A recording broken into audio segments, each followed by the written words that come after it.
사무엘상 19장 1절 8절을 통해서 주보해 보니까 엘리야의 우울증을 치유하신 하나님, 엘리야의 우울증을 치유하신 하나님 어떻게 치유받았나?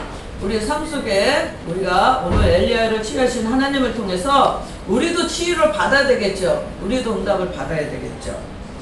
심각한 우울증은 생활을 불안하게 합니다. 또 가정을 파괴시키기도 하고 또 죽음으로 자살로까지도 몰아가는 병입니다. 굉장히 위험한 병이죠. 우울증은 사실 무서운 질병입니다. 근데 우울증이 어떻게 오나 보니까 과도한 스트레스를 통해서 온다고 합니다. 자아가 무너졌을 때, 나의 모든 자아가 무너졌을 때, 이런 스트레스가 과도히 심해졌을 때, 어떤 환경 속에 문제가 너무 컸을 때, 또 질병으로 나의 삶의 고통으로 왔을 때 우울증이 온다고 합니다. 그러면 믿음 좋은 우리 그리스도인들은 이 우울증이 오지 않을까? 근데 오늘 엘리야를 보니까 이 대단한 선지자인데도 얼마나 대단한 선지자입니까? 그런데 오늘 엘리야도 우울증이 온 것입니다. 크리스천들에게도 우울증은 비켜가지 않습니다. 오늘 이 엘리야의 우울증을 통해서 우리는 어떻게 극복해야 되고 어떻게 하나님 앞으로 나아가야 되는지 은혜를 나누겠습니다. 우리가 우울장애는 일상생활에서 경험할 수 있는 울적함 속에서 우울증 상담을 하다 보면 뭐 하고 있습니까? 그러니까 그냥 혼자 있기가 좋고 혼자 방에 있는 게 좋고 그냥 혼자 있는 게 좋다는 말을 많이 합니다. 그래서 상담할 때 예배 장소에 꼭 나가십시오. 찬양의 자리에 나가서 꼭 찬양을 하는 가운데 찬양 속에 임하시는 하나님을 만나십시오. 그러면 내가 치유하려고 노력하지 않아도 찬양 중에 거하시는 하나님, 찬양 속에 임하시는 성령께서 우리를 치유하십니다. 그래서 제가 상담하다가 보면 그분들을 그 찬양 집회는 청년 집회죠. 청년 집회에는 거의 다 악기가 많이 동원되고 말씀은 좀 짧게 하면서 많은 찬양을 1시간, 2시간 예배 드리는 가운데 그 분위기지만 그 안에 임하시는 하나님을 만나게 되고 성령께서 나를 위로하고 나의 심령을 만지는 가운데 치유받는 중증 환자가 아니라면 거의 치료받습니다. 의학계 정설에 따르면 우울증은 국가나 종교 또 경제적인 수준에 관계없이 남녀노소에게 누구든지 올 수 있는 게 우울증이라고 합니다. 현재 간호학의 창시자 나이팅게일 또 미국의 케네디 상원의원 보리스 엘친 러시아 대통령도 중증 우울증 환자였다고 합니다. 그러면 제가 지금 나이팅게일도 우울증 환자였어. 또 러시아 대통령도 중증 우울증 환자였어. 근데 이들이 왜 우울증 환자였다는 게 발표됐죠? 극복했기 때문에 다시 그 상황에서 모든 것을 극복해서 나아갔기 때문에 말씀을 드리는 것입니다. 성경에는 믿음이 좋은 사람임에도 불구하고 우울증으로 고통받은 인물이 있는데 대표적인 예가 욥과 엘리야입니다. 열왕기상 18장에 화려한 믿음의 승리를 보여준 엘리야 선지자가 19장으로 넘어오니까 오늘 본문에서 끈질긴 이세벨이 위협에 쫓겨서 오늘 로뎀나무 아래에 앉아서 식음을 전폐하고 하나님 앞에 죽기를 기도한 엘리야에 대한 말씀입니다. 오늘 엘리야에게 하나님은 어떻게 다가오셨고 엘리야는 어떻게 극복했나? 여러분 삶 속에서도 문제 속에 어두움 속에 나는 치유하지 못하는데 내가 하나님을 붙잡았더니 어떻게 치유받았는지 오늘 엘리야를 통해서 우리가 교훈을 받고자 합니다. 능력의 종으로 꼽히는 엘리야 선지자는 사역의 중압감 18장에 보니까 막 불을 내렸죠. 갈멜산에서 기도하는 가운데 3년 반 동안 비가 내리지 않는 땅에 비를 내리게 했고 또 갈멜산에서 기도하는 가운데 비만 내린 것이 아니라 또 불 속에 많은 그 불이 내리는 제단 속에 바알 선지자가 또 이사벨 그 바알 선지자들을 이길 수 있는 하나님의 불을 내리게 한 능력의 종입니다. 그런데 그 능력의 종이 갑자기 이렇게 노덴나무 밑에서 하나님 앞에 죽기를 구하는 우울이 걸렸어요. 유업 속에서 극심한 스트레스를 받은 상태이기 때문에 19장 4절에 보니까 자기가 죽기를 원하여 이르되 내 생명을 거두옵소서, 내 생명을 거두어달라고 지금 하나님 앞에 기도한 겁니다. 하나님께 자신을 죽여달라고 요청할 정도로 심각한 우울 증세에 시달리는 지금 상황을 고백하고 있는 것입니다. 왜 죽기를 구했을까? 이 상황에 그렇게 능력의 종이 기도하는 가운데 제단 위에 불을 내리고 비가 안 오던 3년 반 동안 이스라엘 땅에 비를 내리게 해달라고 기도했을 때 엘리야의 기도로 비를 내리게 해준 그 능력의 종이 왜 이 시간 노뎀나무 밑에서 하나님 앞에 그냥 죽기를 구하는 기도를 했을까? 여러분 삶 속에서도 내 삶 속에 이렇게 어느 날 은혜 받고 성령의 체험까지 받아서 기적 같은 일이 나한테 일어났지만 어제 일어났더라도 오늘 내가 생명의 위협을 느끼고 삶의 위협을 느끼고 죽을 수밖에 없는 그런 상황에서 이런 우울이 올 수도 있다는 것입니다. 그랬을 때 여러분은 엘리야가 어떻게 극복했는지 오늘 말씀 안에서 내 것을 만들어서 승리하시기를 예수의 이름으로 축복합니다. 바알 선지자 450명을 죽였다는 소식을 듣고 분노한 아합왕의 왕비 이세벨이 엘리야에게 19장 2절에 보니까 너를 죽이겠다는 메시지가 전해졌어요. 이방 선지자와 싸워 이겼던 영적 선지자 엘리야가 한 여인의 위협에 지금 겁을 먹고 스스로 강야로 지금 도망가서 노랫나무 아래 앉아서 죽었으면 좋겠다고.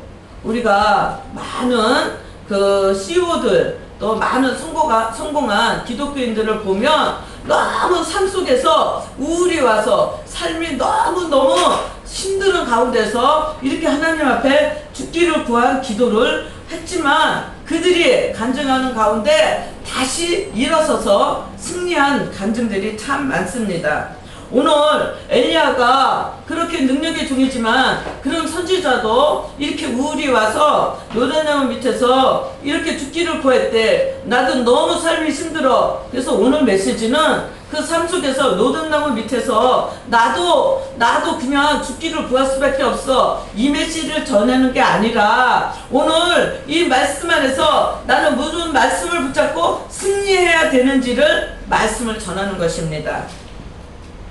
노랫나무 아래 앉아 죽었으면 좋겠다고 기도했습니다. 그냥 누워있던 게 아니에요. 기도하고 누워있었어요. 노랫나무 아래서 죽기를 구하고 이세벨을 피해서 200km나 도망갔어요. 브엘세발로 도망가서 사흘은 그곳에 머물게 하고 자기는 더 광야 안쪽으로 노랫나무 쪽으로 광야로 들어갔어요. 우리 삶 속에 수많은 위협과 위기 속에서 오직 여호와만이 나의 하나님인 것을 믿으시기를 바랍니다.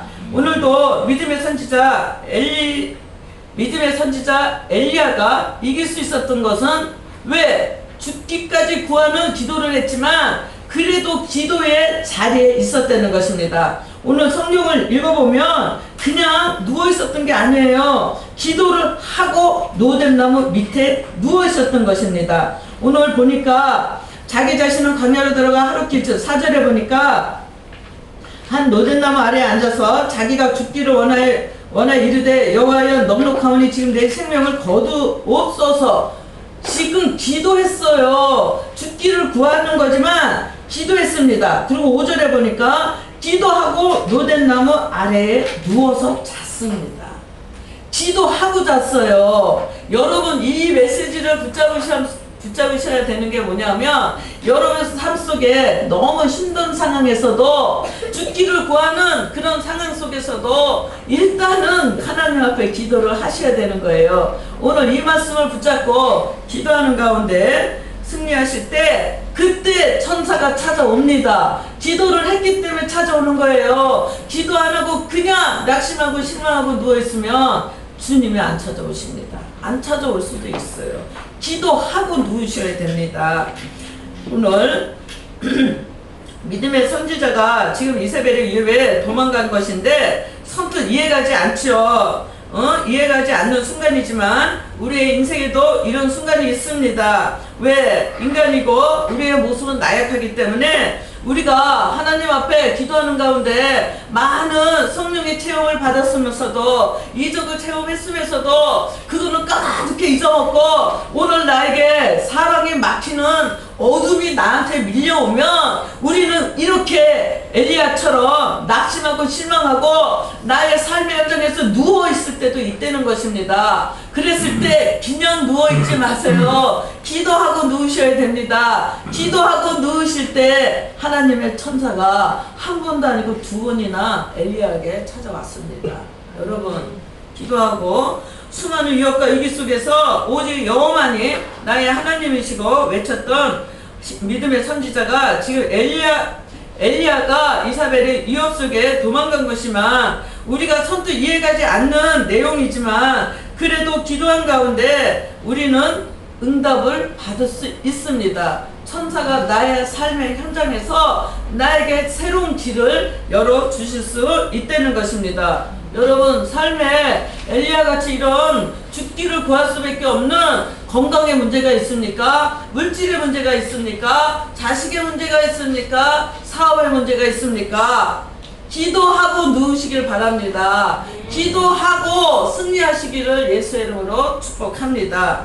두려워하지 마십시오. 염려하고 낙심하지 마십시오. 우리가 너무 문제가 크면 분노할 때가 있어요. 문제가 너무 크면 하나님이 보이지가 않을 때는 우리 마음에 그래 하나님이 응답해 주실 거야 그러면서 기도하고 가는데 삶의 문제 속에 하나님은 누가복음 18장에 보니까 예수님의 비유의 말씀에 기도하다 낙심하지 말라는 거예요. 여러분 삶 속에 기도 응답이 빨리 안 옵니까? 하나님의 믿음의 과정이 있는 것입니다. 더 기도하세요. 더 기도하시는 가운데 내 때가 아니라 하나님 시간에 열어주기 때문에 그렇습니다. 우리의 기도는 인내가 필요합니다. 우리의 기도는 인내고 노동입니다. 기도는 제가 거듭 얘기하지만 기도는 은사가 아닙니다. 기도는 우리의 인내를 요구하는 거고 우리의 노력을 요구하는 거고 우리가 끊임없이 응답 받을 때까지 기도하는 게 우리의 사명입니다. 응답 받을 때까지 기도하세요. 승리하셔야 됩니다. 기도하시는 가운데 오늘 엘리야에게 나타났던 그 천사가 우리의 삶 속에 나의 문제를 해결하십니다. 그게 질병의 문제입니까? 사업의 문제입니까? 물질의 문제입니까? 자식의 문제입니까? 가정의 문제입니까? 반드시 하나님께서는 천사를 보내서 나의 삶의 문제 묶였던 거 끊어주십니다. 반드시 끊어주셔요. 조지 뮬러 목사님의 5만 번 기도의 책이 있죠. 한 번도 낙심한 적이 없다고 합니다. 그분의 5만 번 기도의 응답에는 남한테 그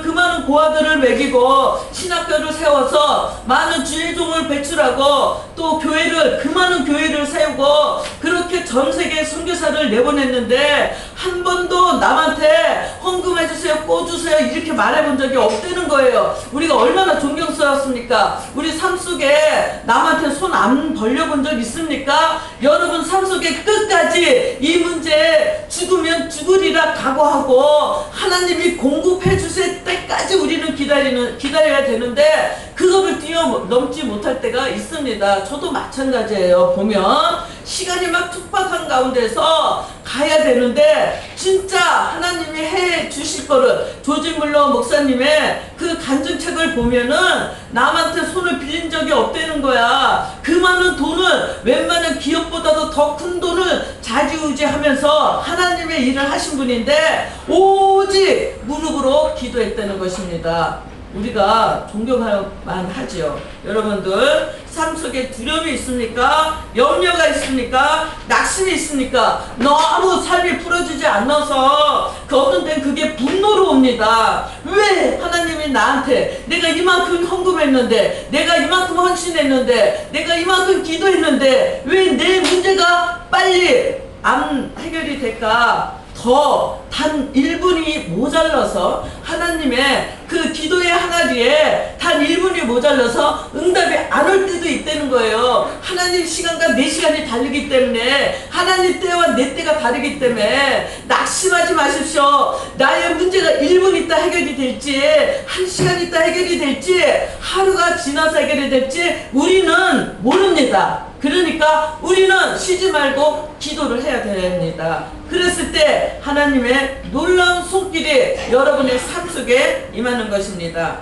하나님께서는 지쳐 죽기를 원하는 엘리야를 도와주려고 천사를 보냈어요. 여러분 삶 속에 죽을 수밖에 없는 문제가 있습니까? 반드시 기도하는 가운데 반드시 하나님의 응답이 있다는 것입니다. 우리가 누군가 천사가 되어서 나에게 다가올 때도 있습니다. 내 문제가 너무 크면 영적인 서적을 통해서, 성경 말씀을 통해서, 내 배우자를 통해서, 부모를 통해서, 담임 목사를 통해서, 그저 아니면 같이 성도들끼리라도 나에게 천사로 다가오는 분이 있습니다. 하나님은 환경을 통해서 일을 하시는데 사람을 통해서 일을 하십니다. 끝까지 기도할 때 그들이 평상시에는 악한 자라도 나에게는 선한 천사로 다가옵니다. 또 내가 남이 그런 어둠 속에 있을 때는 그들을 교육하고 질책하는 것이 아니라 내가 천사가 돼서 그들을 위로하고 격려하고 이끌어 줄 수 있는 천사가 내가 될 수도 있다는 것입니다.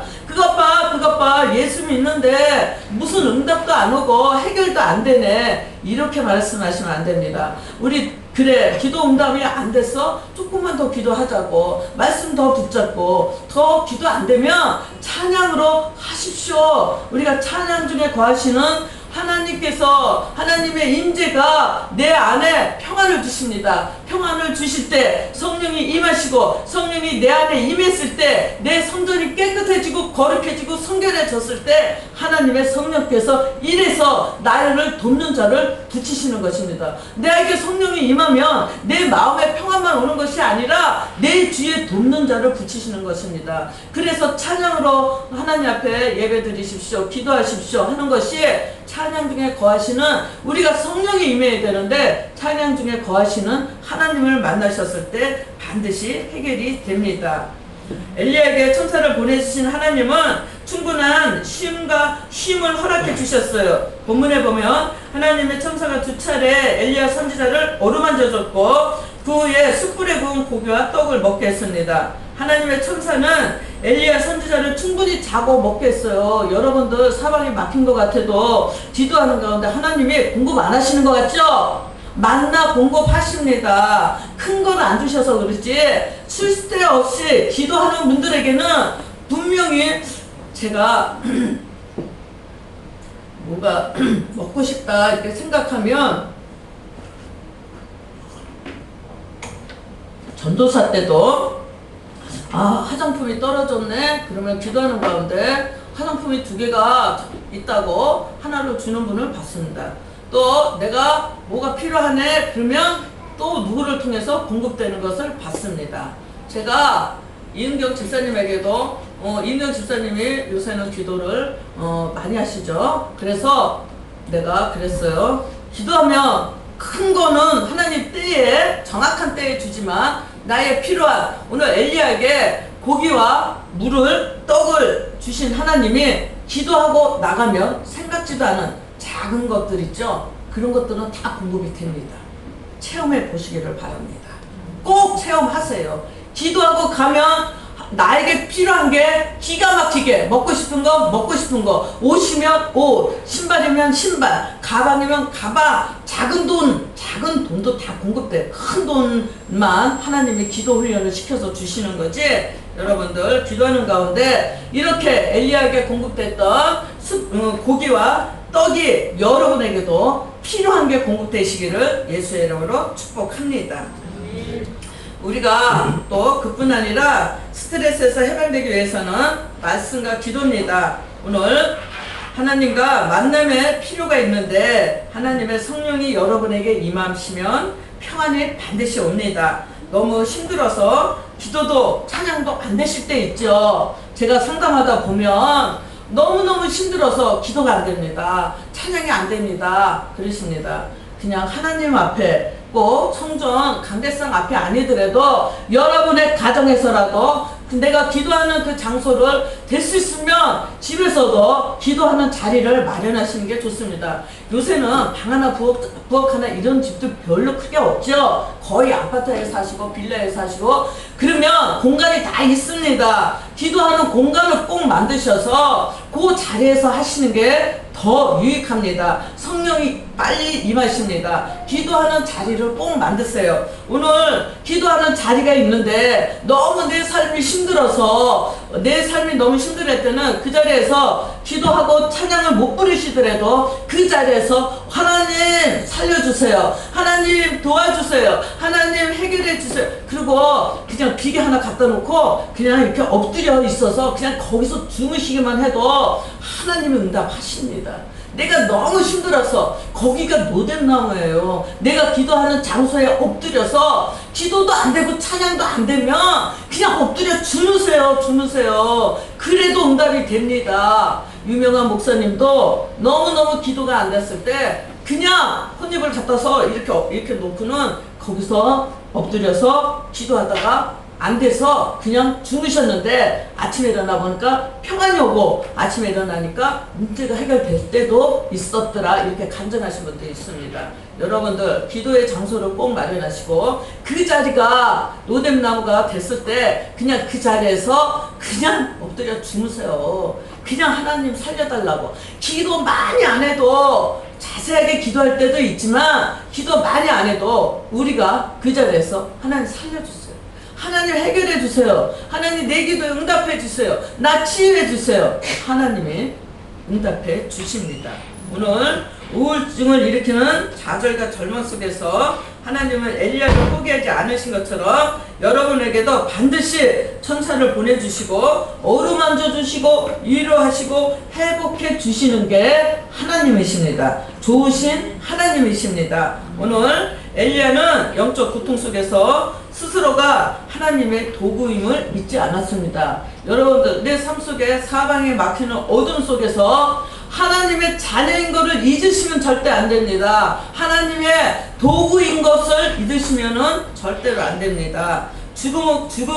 지금조차 스스로가 아닌 하나님께 구했다는 거예요. 작은 거 하나도 내가 그 자리에서 엎드려서 주무시더라도 내가 작은 거 하나라도 주님 앞에 고백했을 때 내 자녀가 마음대로 행동하는 것보다 만약에 혜은이가 엄마 말 안 듣고 몇 시간 없어지는 것보다 엄마 내가 2시에는 자전거를 탈 것이고 4시에는 도서관에 가서 공부를 할 것이고 그러면 엄마가 안심하고 그래 그렇게 해라 이런 것처럼 하나님도 똑같은 이치예요. 아버지 내가 오늘 가정의 문제는 이게 힘들고 건강의 문제는 이게 힘들고 물질의 문제는 이게 힘들고 자식의 문제는 이게 힘듭니다. 고백할 때 하나님이 더 기억하신다는 것입니다. 자세하게 고백하실 때 더 하나님의 응답이 더 임하시게 될 것입니다. 오늘 엘리야를 하나님의 크신 사랑으로 치유받은 것처럼 암담한 나의 삶 속에서도 하나님께서는 반드시 여러분도 천사를 보내서 해결하시고 치유하십니다. 오늘 기도의 분량을 채우시기를 바랍니다. 기도가 안 되시니까 그냥 하나님 앞에 그냥 엎드려서 이불이라도 앞에 쌓아놓고 엎드려 주무세요. 그것도 기도입니다. 너무 안 될 때는 기도입니다. 오늘 눈물의 기도로 응답을 받아서 채우세요. 그랬을 때 놀라운 하나님의 기적이 일어날 것입니다. 오늘 사막에 강을 여시는 하나님이십니다. 사막에 어떻게 강을 낸다는 거에 우리가 상상이나 하겠습니까? 기도는 기적입니다. 기도는 역사입니다. 기도하셔서 여러분 앞에 삶의 어둠이 어떠한 것이든지 기적이 일어나기를 끝까지 기도를 하시기를 축원합니다. 오늘 기도할 때 기적이 일어납니다. 그 기적이 여러분 것이 되기를 예수의 이름으로 축복합니다. 오늘 신앙에는 끈기가 필요합니다. 우리 예수 믿는 분들 좁은 길 좁은 문이에요. 왜 예수님께서 넓은 길 넓은 문이라고 안 하시고 좁은 길 좁은 문이라고 그랬죠? 처음은 미약하지만 나중은 창대하다 그랬어요. 예수 믿는 우리에게 어둠이 먼저 올 수 있고 아침이 늦게 올 수 있습니다. 빛이 먼저 오는 것이 아니라 달이 먼저 올 수 있어요. 여러분들, 우리 신앙은, 우리 하나님의 자녀들은 인내하셔야 됩니다. 끈기 있게 노력하셔야 된다는 거예요. 제가 거듭 말하지만 잠 1시간 들 자고 기도하세요. 잠 1시간 들 자고 성경 먹으십시오. 잠 1시간 들 자고 하나님과 가까이 살아가려고 노력하셔야 우리가 하나님의 자녀로 들어가는 길이 좁은 길, 좁은 문인데 내가 노력하셨을 때 내가 심은 만큼 놀라운 열매를 맺게 되는 것입니다. 열매를 여러분 거로 따게 되는 것입니다. 오늘 하나님 앞에 어떠한 문제가 있으십니까? 오늘 압록강 앞에서 야곱이 기도한 것처럼 승리하시는 기도로 기적을 내다보는 놀라운 하나님의 한계, 나의 문제의 한계를 뛰어넘어서 반드시 여러분이 기도하는 것이 기적으로, 표적으로, 역사로, 응답으로 나타내서 반드시 이 땅에 사는 동안, 이 땅에 이왕이면 사는 동안, 이왕이면 나눠주고 베푸는 축복의 삶이 되시기를 예수의 이름으로 축복합니다. 기도하겠습니다. 우리가 5분만